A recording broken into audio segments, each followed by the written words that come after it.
Today we will discuss about the key genes in the cap biosynthesis. So far we have understood the their idea, the idea about the researchers that they can modify this cap in the bacteria to alters its toxicity and survival time within the patients. So they wanted to find out the genes that can regulate this cap biosynthesis. From the literature, they are able to find out that these KPS genes and these KPA genes uh, helps the glycotransferase to form this cap. And in this cap formations, three main important components are glucuronic acid, GlcNAc, and KDO. So KDO is mainly been synthesized by these KPS genes, and GlcNAc and glucuronic acids are being synthesized by these KFI genes. And in together, these three combinations helps in the formation of Ecoli, and they check the different Ecolis uh, and their immunogenicity in the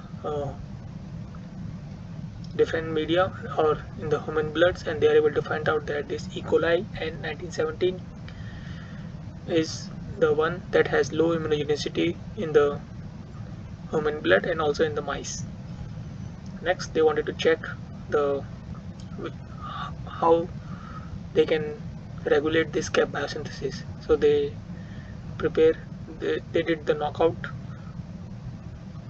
of the genes that are involved in this cap biosynthesis and check its uh, sensitivity or viability in different conditions, that is in the nutrient rich media, in the human blood, and also in the phage rich media. In the nutrient rich media, they are able to see that knocking down of individual genes does not affect its growth, whereas in the blood we can see that knocking down of the genes in this of the genes such as this KPSF, KPSU, and KFI A, B, C, D will leads to the decrease in the bacterial survival rate, whereas the knocking down of KPSE, KPS transporter, that is ED, KPSE, KPSD, KPSM, KPST, or KPSEDMT does not affect too much on the bacterial survival rate.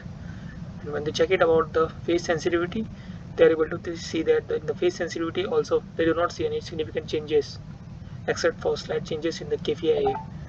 And the phase, how this phase work is, phase actually detects the heprosen on the cap. If residual amounts of heprosen are present on the cap, then phage can act on the bacteria and leads to the uh, bacterial degradations or decrease in the bacterial survival rate. So if there is no heprosen formations on the bacteria, then phage is not sensitive towards those bacteria.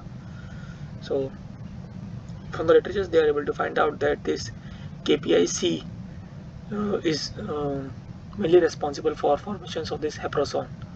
So they wanted to check the effect of this phase sensitivity when the KPIC genes is absent or not. So they can see that when the KPIC gene is absent, there is no phase plaque formations occurs, whereas when the KPIC genes are present, they are able to see phase plaque formations. And the representative image for different dilutions of this ECNs are also shown here. Here we can see that when in the case where KFIC gene is knocked down, there is no plaque formations is there, whereas when the wild type ECN is used, they are able to see plaque formations. And after that, they also did the microscopic imaging, or we can say that the TEM images, which shows that the thickness of the ECN, thickness of this cap in the ECN, when the KFIC genes are present, we can see that the thickness is higher, whereas when the KFIC genes is absent, thickness is significantly reduced. And this indicates that the KFI genes plays a major role in the cap biosynthesis and its sensitivity against the bacteriophage, as KFIC genes is responsible for formations of heprosen, against which phage is sensitive. So this is how So far they are able to conclude that these KFI genes are the one that plays a major role towards controlling the biosynthesis of this cap in the bacteria. We will discuss further results, how they altered or use these informations to control the cap biosynthesis. That's all for this video. If you need to understand more about their experiments in detail, you can go through the reference that has been provided in the description. Thank you for your time.